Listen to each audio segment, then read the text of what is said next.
ನಮ್ಮ ಮಕ್ಕಳಿಗೆ ಕೇವಲ ವಿದ್ಯೆಯನ್ನ ನೀಡಿದರೆ ಸಾಲದು, ಅದರ ಜೊತೆಗೆ ಸಂಸ್ಕಾರವನ್ನ ಕಲಿಸಿದಾಗ ಮಾತ್ರ ದೇಶಕ್ಕೆ ಸುಸಂಸ್ಕೃತ ಪ್ರಜೆಯನ್ನ ನೀಡಲು ಸಾಧ್ಯವಾಗುತ್ತದೆ. ಈ ನಿಟ್ಟಿನಲ್ಲಿ ಎಲ್ಲ ಪೋಷಕರು ಜವಾಬ್ದಾರಿ ಹೊರಬೇಕು ಎಂದು ಚನ್ನಗಿರಿ ತಾಲೂಕಿನ ಕೇದಾರ ಶಾಖಾ ಹಿರೇಮಠದ ಕೇದಾರಲಿಂಗ ಶಿವಶಾಂತವೀರ ಶಿವಾಚಾರ್ಯ ಸ್ವಾಮೀಜಿ ಅಭಿಪ್ರಾಯಪಟ್ಟಿದ್ದಾರೆ. ಚಳ್ಳಕೆರೆ ನಗರದ ವೀರಶೈವ ಕಲ್ಯಾಣ ಮಂಟಪದಲ್ಲಿ ತಾಲೂಕು ವೀರಶೈವ ಲಿಂಗಾಯತ ನೌಕರರ ಕ್ಷೇಮಾಭಿವೃದ್ಧಿ ಸಂಘ ಹಾಗೂ ವೀರಶೈವ ಸಮಾಜ ಸೇವಾ ಸಂಘದ ವತಿಯಿಂದ ಹಮ್ಮಿಕೊಂಡಿದ್ದ ವೀರಶೈವ ಲಿಂಗಾಯತ ವಿದ್ಯಾರ್ಥಿಗಳ ಪ್ರತಿಭಾ ಪುರಸ್ಕಾರ ಹಾಗೂ ನಿವೃತ್ತ ನೌಕರರಿಗೆ ಸನ್ಮಾನ ಸಮಾರಂಭದಲ್ಲಿ ಆಶೀರ್ವಚನ ನೀಡಿ ಮಾತನಾಡಿದರು.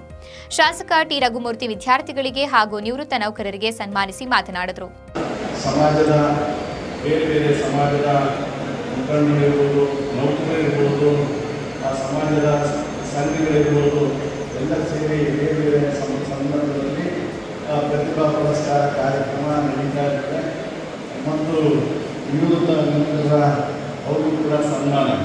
ಇವತ್ತು ಅದಕ್ಕೆ ಪೂರ್ವವಾಗಿ ವಿಶೇಷವಾಗಿ ಈಗಾಗಲೇ ನಮ್ಮ ನಾಗರಾಜ್ ಅವರು ಪ್ರಾಸ್ತಾವಿಕವಾಗಿ ಮಾತನಾಡಿದಂತೆ 1984ರಿಂದ ಈ ಒಂದು ಸಂಘ ಸ್ಥಾಪನೆಯಾಗಿ ವಿವಿಧ ಸಮಾಜದ ಏಳಿಗೆಗೋಸ್ಕರ ಜೊತೆಗೆ ಸಮಾಜಮುಖಿ ಕೆಲಸಗಳನ್ನು ಮಾಡ್ತಾ ಮುನ್ನಡೆದಿದೆ.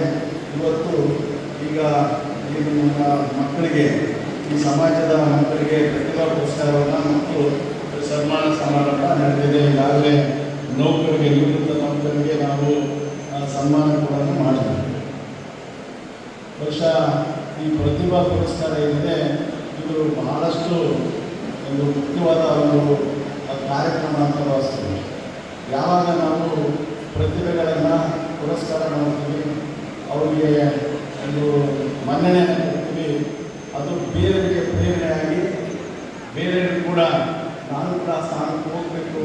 ನಗರಸಭೆ ಅಧ್ಯಕ್ಷೆ ಶಿಲ್ಪಾ ಮುರಳೀಧರ್ ಮಾತನಾಡಿದರು. ಈ ಸಂದರ್ಭದಲ್ಲಿ ಚಳ್ಳಕೆರೆ ತಾಲೂಕು ವೀರಶೈವ ಲಿಂಗಾಯತ ನೌಕರರ ಕ್ಷೇಮಾಭಿವೃದ್ಧಿ ಸಂಘದ ಅಧ್ಯಕ್ಷರಾದ ಸಿ ಗುರುಸಿದ್ದಮೂರ್ತಿ, ಶ್ರೀ ವೀರಶೈವ ಸಮಾಜ ಸೇವಾ ಸಂಘದ ಅಧ್ಯಕ್ಷರಾದ ಕೆಸಿ ನಾಗರಾಜು, ತಾಲೂಕು ಗ್ಯಾರಂಟಿ ಸಮಿತಿಯ ಅಧ್ಯಕ್ಷರಾದ ಗದಿಗೆ ತಿಪ್ಪೇಸ್ವಾಮಿ, ಹಿರಿಯ ಮುಖಂಡರಾದ ಪ್ರಭುದೇವ, ನಗರಸಭಾ ಅಧ್ಯಕ್ಷರಾದ ಶಿಲ್ಪಾ ಮುರಳೀಧರ್, ಉಪಾಧ್ಯಕ್ಷರಾದ ಕವಿತಾ ಬೋರಯ್ಯ ಹಾಗೂ ಲಿಂಗಾಯತ ಸಮಾಜದ ಜನರು ಹಾಗೂ ವಿದ್ಯಾರ್ಥಿಗಳು ಉಪಸ್ಥಿತರಿದ್ದರು. ಬಹುಶಃ ನಾವೇನಾದರೂ ಒಂದು ಸಾಧನೆ ಮಾಡಲಿಕ್ಕೆ ಯಾವುದೇ ಸಂದರ್ಭದಲ್ಲಿ, ಯಾವುದೇ ಜಾತಿಯಲ್ಲಿ, ಯಾವುದೇ ಧರ್ಮದಲ್ಲಿ, ಯಾವುದೇ ಆರ್ಥಿಕ ಪರಿಸ್ಥಿತಿಯಲ್ಲಿ ಹುಟ್ಟಿದ್ದನ್ನು ಕೂಡ ಅವ್ರ ಪ್ರತಿಭೆಯನ್ನು ಇದ್ದರೆ ಆ ಪ್ರತಿಭೆ ಖಂಡಿತವಾಗೂ ಎಲ್ಲರಿಗೂ ಇರ್ತದೆ.